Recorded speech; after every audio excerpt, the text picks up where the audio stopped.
in order to protect societies.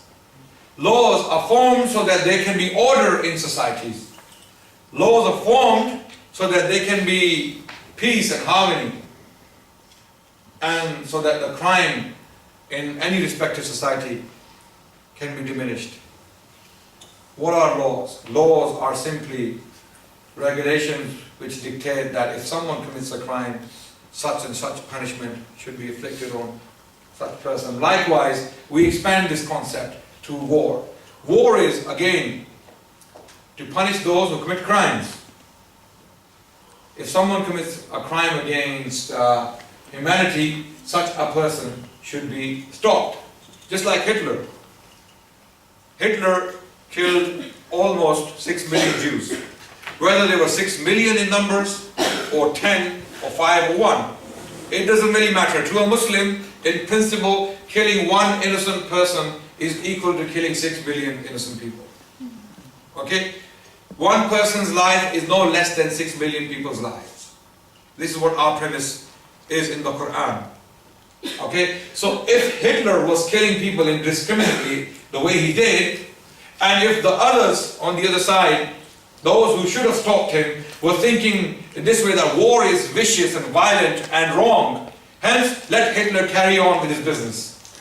Do you think anyone would have survived in Europe who was different to the Germans? Because Hitler believed in a superior German race, the Aryan race. Okay? He was even taking the sizes of skulls. He believed that the German skull is a special skull. Okay? So Hitler was on a war path, and he had to be stopped. And the only way to stop him was war. You go to war with criminals, mass murderers and tyrants. So this dichotomy, war-mercy dichotomy, is not a real dichotomy. It doesn't exist. By the way, dichotomy means two opposing ideas. This dichotomy is not a real dichotomy. It doesn't exist in the real world. In the real world, war is necessary sometimes to bring about mercy and justice. This is one question. So I wanted to clarify this point before I go on to the Prophet, peace be upon him, himself. So before we address this question, whether he was a prophet of war or a prophet of mercy, we should see whether he was a prophet of God or not. That's the first question we need to see. Once we understand his status as the prophet of God, and once we understand what prophets do, then whether he fought wars and whether he brought mercy or not is a secondary question. The primary question is, if he's a prophet of God, then what he did was right. Do you agree? If he was a true prophet of God, and God exists, and God is the supreme power who created this universe for our existence, and the creation of this universe was an ultimate manifestation of his mercy for us. And then he sent Prophet, peace be upon him, as a mercy for this universe, for the worlds. So let's see whether Prophet Muhammad, peace be upon him, was a true prophet of God or not. First of all, we have to see, where do the prophets come from in the first place? We have to go to the ultimate source, the ultimate reality, which is Allah subhanahu wa ta'ala. Does God exist? That's the first question. We humans very often follow our ancestors, our parents, and the ways of our forefathers, without questioning. But the Quran asks these existential questions. Quran always questions the existence of skepticism in the mind of man. So the Quran questions, did you create the heavens and the universe? Or did it create itself? Or it came from nothing? So we have three options now. We know the universe exists. We know the universe exists because we know we exist. This theater, this lecture room exists. This university exists. Dublin exists. Ireland exists. This world exists. And our solar system exists. So does the universe. So the question now is, where does this universe come from? And we know it began to exist. How do we know it began to exist? Because it's continuously expanding. Astrophysicists have told us that there is now consensus among scientists that the universe is continuously expanding. Stars are receding from each other. And if that's the case, then the underlying reality is that it began to expand at one point. It couldn't have been expanding continuously forever. That is impossible. Because it's expanding, there was a beginning point for its expansion. Just like when you inflate a balloon. Have you seen a balloon? When we pump air into a balloon and it expands. So there was a beginning point.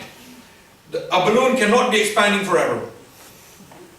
Likewise, the universe will stop expanding and it will come to an end. This is what the scientists believe. But it started at some point to expand. That was the point when this universe was created. So we know, because it started to expand, it was created, it was put there. There was a cause of this expansion. So everything that begins to exist has a cause. Everything that begins to exist has a cause. Now, the point is, we know the universe began to exist. There are three options now. Three options. It came from nothing, number one. Number two, it created itself. Or number three, we are its creators. Number one option is philosophically impossible. It cannot come from nothing, because out of nothing, nothing comes. Is that clear? Do you all agree? Yes. Out of nothing, nothing comes. Nothing is nothing. And if nothing is nothing, nothing comes from it. Okay? For something to come from something, there has to be something. Okay? And the universe is something. Okay? And it came from something. Now this option, the first option, is out of the question. The second option is, we are its creators, or it created itself. It cannot create itself because it has to exist for itself to be created, or for it to create itself. So, universe has to exist before it creates itself. This again is an oxymoron. It doesn't make sense. Okay? Third option is, we are its creators. We cannot be its creators because it's far more powerful than us. It's far more powerful than us, number one. Number two, we came afterwards. The universe was there before us. So we cannot be its creators. The last option is, it was created. It was created by a supreme, powerful being who was out there and who is an external source from this very universe. I'll give you an example. Okay? When you look at my mobile phone, what do you see? I did some hands coming up very quickly. You know, majority of the brothers and sisters are from Malaysia here, right? Yes. And you know, someone was telling Hamza, Hamza, he went to Malaysia, and he said, you know what, Malaysians, you can be doing anything in front of Malaysians, you're not going to see any expressions. And they can be excellent poker players. You know when you play poker? I've never played, so I don't know. Okay? But you know, it kind of depends on your expressions, your facial expressions. When you have the wrong cards in your hands, the face tells what you have in your hands, right? But the Malaysians, nothing's going to happen. So let's not do that today, inshallah. Let's have some expressions. Okay, so who's going to tell me what was my question? What was my question? What was my question? The mobile phone. Sorry? The phone. Huh? What do you say? I can't hear you. The phone. My phone. What do you see? It's a phone. No, I like it, by the way. It's very nice. I don't like this iPhone and Android and all of that. So what do you see in my hand? This is a mobile phone. It's a device. It's a sophisticated device, right? So there are two possibilities there. It came by chance. It put itself together by natural selection and random mutation. Or it was put together by an intelligent agent. Does that make sense? There are two options. There is no third option.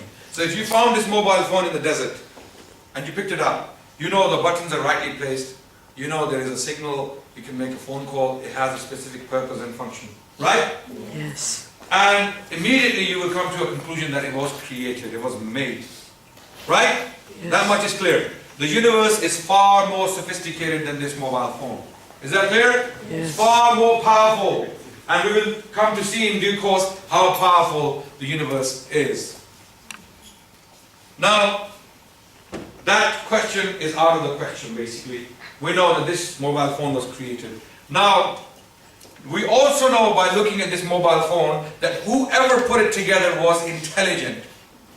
Does that make sense? Yes. Was intelligent, was clever enough to put it together for a specific purpose, and was also powerful, because to put it together you need some strength and power. To create all of this and put it together for a function, you have to have some kind of power, some kind of strength. A factory somewhere, for example. Right? Now when we look at the universe, it's far more powerful and sophisticated than this universe. Oh, sorry, this mobile phone. And if that's the case, then the one who created this universe is far more powerful than the universe, because I, as a human, am more powerful than this mobile phone.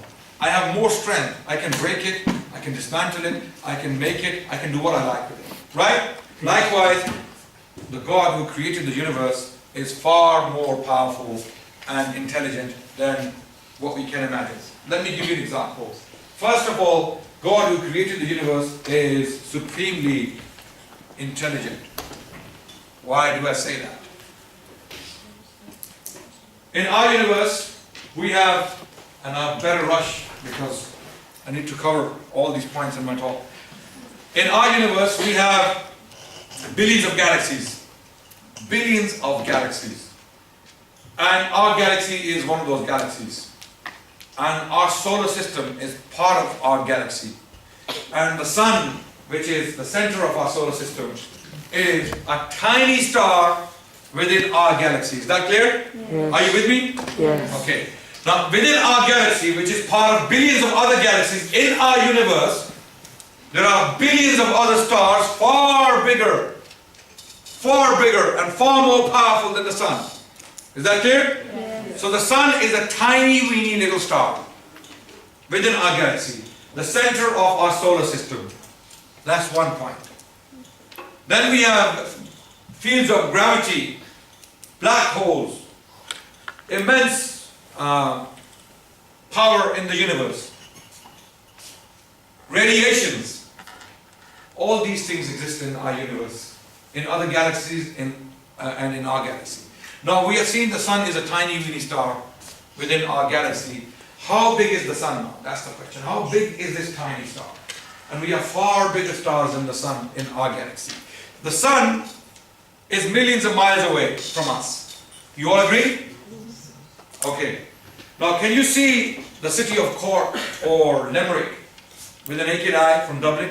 No. Even if you were put on that thing in the city centre. Sorry? The spike. Spike. Yeah. Even if you put on top of that, would you be able to see Cork? No. No, you wouldn't. But you can see the sun. Can? You can see the sun is millions of miles away. What does that tell you? Sorry? It's very big. It's huge. Yeah. It's gigantic. It's humongous. Beyond your imaginations. And it's a tiny star within our galaxy. There are far bigger stars than the sun in our galaxy. Okay? The sun is huge. Even though it's small, it's huge. Okay? Now amazingly, even though it's so far, its place or its position is perfectly right for our existence, the humans on this planet Earth. Even though it's millions of miles away, if the sun was to be moved away from its constant, where it's positioned right now, even though it's millions of miles away, if we were to move it from its positioning a few inches back, we would freeze to death. If we moved it forward a few inches, even though it's millions of miles away and it's gigantic, if we were to move it a few inches from its constant forward, we would burn to death. We receive the right amount of heat. We receive the right amount of heat, the right amount of radiations, the right amount of light from the sun. Any more, any less would be catastrophic. Okay? So now we know that we exist because someone wants us to exist. We exist because someone has put the sun there for us to exist. We exist because the right amount of radiations, light and heat is reaching us from the sun. We exist because the entire system around us is calculated. It's well calculated. The positioning of the stars, the positioning of the sun, the positioning of our solar system, the positioning of our Earth, the planet Earth, is exactly right for our existence. And any more, any less than this would be catastrophic. We would cease to exist. And now we know that it's right for our existence because we have existed for millions of years. Right? So now this tells us that this person or being, whoever put us here, is very, very, very intelligent. He is a master mathematician. Okay? This is what Isaac Newton said. I think Isaac Newton's physics led him to believe that the God or the being who created this universe, whoever put the universe here, is far more powerful and intelligent than our imaginations. That's clear. This reality cannot be undermined and rejected and ignored. God exists. He is the one who created the universe. By looking at the universe and the design within this universe, we can assume and we can see that He exists and He's far more powerful and intelligent. If this mobile phone baffles you when you look at it, this universe is far more powerful than this mobile phone and far more sophisticated. Now, having realized this, we move on to the next point. This God is not an absentee landlord. He sends messengers, prophets, to communicate with us. Because if this mobile phone has a purpose, and I created it for a purpose, I created the car for a purpose, I created this pen, and this for a purpose, this thing, then we were created for a purpose. I believe even one blade, even a blade of grass, has purpose. Everything in this universe, even stones, have purpose. So, for me to know my purpose, God, my Creator, has to communicate with me. Just like I have to communicate with my creation. One may question come to mind yet, who created the Creator then? Does that question come to mind? Yes. Huh? Who created the Creator? You'll face this question all the time in your life. Who created it? Okay, we are created, we know that. We created the mobile phone. Who created the Creator? That's a valid question. Let's assume that this question is a valid question. Let's talk about it. This question would never stop. Who created the Creator of the Creator? Who created His Creator? Who created His Creator? And who created and who created and who created and who created and who created and who and who created that and who created Him and who created Him and His Creator and His Creator? It would never stop, right? Yes. Philosophically, it would never stop. Let me give you a simpler example to understand. There is a soldier waiting to shoot, to pull trigger. There is a soldier waiting to pull the trigger of his rifle or gun. And then he's waiting for a commander to command him to shoot. And that commander is waiting for another commander to tell him to shoot. Yes? And that commander is waiting for another commander to tell him to shoot. And that commander is waiting for another commander behind him to command him. And that commander is waiting for another commander behind him. And the commanders go ad infinitum. Into infinity. Do you think the soldier will ever shoot? No. The soldier will never shoot. No. Guess what? He has already shot. He has already shot. We have the universe. It has been created. We know it exists, right? It has been created. So in order for the soldier to shoot, there has to be the first commander. Who doesn't need a commander behind him? Is that clear? Yes. The first commander has to be there. Who doesn't need a commander behind it? The first domino has to fall for the rest to fall. If the first doesn't fall, the last will never fall. So now we know that there has to be the first cause for our universe to come about. That first cause is Allah. Does that make sense? Philosophically? Does it make sense? This is how simple it is. And this is what we use against some of the atheistic professors. Those who ask us this question, such as Richard Dawkins. He asked us this question, who created the designer then? Who designed the designer? And we gave this answer. And there is no other answer. Okay? So the first cause, whom Aristotle in the 5th century BC or the 4th century BC called an unmovable mover. A mover who initiates everything has to be unmovable himself. If he is movable, then nothing else will move. But we don't call Allah that. We don't apply this Greek philosophical language to Allah subhanahu wa ta'ala. We call Allah subhanahu wa ta'ala the cause, the creator. Okay, the uncreated creator. Because if He's created, then we would never be created. Because His creator, would be created. And his creator, so the first creator has to be there philosophically. And our view is that Allah is the first cause. He is the only creator who is uncreated. Is that clear? Yes. Okay? And we can make perfect sense of this. So now we have clarified this point. We move on that Allah exists and He is the first cause. And He is the one who told us in the Quran, بَدِيعُ السَّمَوَاتِ وَالْأَرْضِ وَإِذَا قَضَى أَمْرًا فَإِنَّمَا يَقُولُ لَهُ كُن فَيَكُونُ. That He is the one who initiated the heavens and the earth. And when He decrees a matter to be, He says kun. He says be, فَيَكُونُ, and it becomes. This is how the universe was created. When it started to expand, this is what happened. Call it Big Bang, call it what you like, but it happened, it started to expand. Now we know Allah exists and He is the one who sends these messengers to communicate our purpose to us. We have to know our purpose, right? Yes. We have to know why we're here. What are we doing here on planet Earth? What's the purpose? What's the point of our creation? He communicates to us via His messengers. He sends people among us to teach us about Him. And the Quran does exactly that. The Quran tells us who Allah is. What does He want from us? What should we do? How do we understand Him? Who is He? Al-Aziz, Al-Jabbar, Al-Mutakabbir, Al-Khaliq, Al-Rashid, Al-Subur, Al-Ghafur, Al-Rahim, Al-Rahman. All of these qualities, attributes we learn from the Quran and the prophetic teachings. So the Prophet was sent. Many prophets were sent by Allah subhanahu wa ta'ala. Now the question is, Prophet Muhammad, he claimed to be a prophet from that God whose existence cannot be questioned, as already seen. His existence cannot be questioned. And if his existence cannot be questioned, what about Muhammad? Was he truly a prophet of God? Was he truly a prophet of God? That's the question. Now let's talk about that. Once we address this question, the rest will be very easy.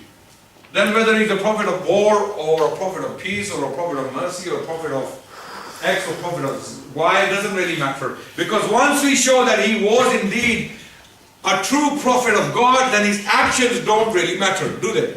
Yes. Because he's a true prophet of God.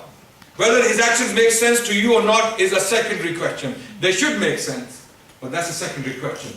Is that clear? Yes. So, Prophet Muhammad, was he a true prophet of God? We have three options with him. We have three options. You don't expect me to make more coffee now, do you? Okay. Let's put 3 sugars in it. Okay. So, we have three options with him. Either he is A'udhu Billah, a liar. Or A'udhu Billah, Thumma A'udhu Billah, he was deluded, yani majnoon, crazy. He thought he was inspired, but he wasn't really inspired. The third option is that he was truthful. Can you think of a fourth option? I give you 1 minute to think while my coffee is being made. 1 minute to think I give you to give me a fourth option, because everything is covered in these three options. There is no fourth option. He is either a liar, or deluded, or truthful. There is no fourth option. Can you think of a fourth option? Let's have a go. Everything is covered. Yes. He's in it for himself. That's a liar. Like, That's a liar. If he's in it for himself, he's lying. Still lying, right? Okay, because he knows he's in it for himself, hence he's lying. Anyone else? It's crazy. He's crazy. That's mad, majnoon, deluded. That's the second option. Anyone else? That's it. There is no fourth option. Jazakallah khair. There is no fourth option. It doesn't exist. So let's examine all these options one by one. Can he be a liar? Number one, he cannot be a liar for the following reasons. A liar usually lies to gain or attain glory, money, woman, wealth, influence, power, or to please himself. Yes? Is that clear? Okay. And then a liar lies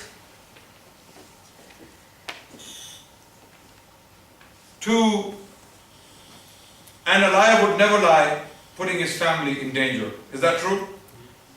A liar for his lie would never put his family in danger. A liar would never put his own life in danger for his own lie. Knowing that I'm a liar and someone is about to kill him for his lie, do you think that liar would consistently still lie? No. No. A liar would do anything to save his life. Is that true? Yes. A liar would do anything to save his family from harm. Let's see the Prophet's life, peace be upon him. When he started preaching Islam, one of the elders of Quraysh, his tribe, came to him and said to him, we will give you money. We'll make you the richest man in Mecca. If you want that. If you want a woman, we'll give you 10 most beautiful women in Arabia you can get married. If you want influence and power, we'll give you the keys to the Kaaba. That would mean that you are the most powerful man in Arabia, the most respected man in Arabia. What do you want? And he waited for him to finish. Then the Prophet said to him, are you finished? And he said, yes, I am. And then he recited the verses of Surah Hamim. Hamim was recited. This man was shaken, his heart was shaken. And then some reports state that he said to him, his uncle came to him with the same problem. So this man went away having been shaken by the verses of the Quran, and he said to his people, leave him alone. Muhammad is not what you think he is. Leave him alone. Leave him. If he is truthful, he will overpower the Arabs. If he's a liar, the Arabs will kill him for you. Right? They will fight him, they will kill him for you. If he's a liar. But if he's truthful, he will overpower the Arabs for you. Then his uncle was contacted by the Qurayshis to suppress what he was doing, because his uncle was one of the biggest protections he had, Abu Talib. His uncle came to him crying that I cannot bear this burden anymore. I'm old. My shoulders are old. Why would you put me in this trouble at this age? The Prophet said, put the sun in my right hand, put the moon in my left. I will not give up this message, which is from Allah. It doesn't stop there. He was almost assassinated a number of times. He was praying in the Kaaba. He was in prostration. One of the Qurayshis came and he stood on his neck to snap his neck. Then another time, he was in sajda, he was in prostration. One of the Qurayshis, Uqba bin Abi Mu'ayt, he brought intestines of a camel, of a dead camel, placed them on his back, and they were laughing and mocking him. And Fatima, his daughter, came to rescue him, cleaning his back. All the filth on his back she was cleaning. And he stood up and he said to Fatima, be patient, my daughter. Be patient. Is this what a father wants to do to his daughter? Someone, a child like that. Do you think a liar would do that? Do you think a liar would ever put his family through this? Then, at another time, same man, Uqba bin Abi Mu'ayt, put a cloth around his neck and he almost strangled him to death. When his companion Abu Bakr came to rescue him.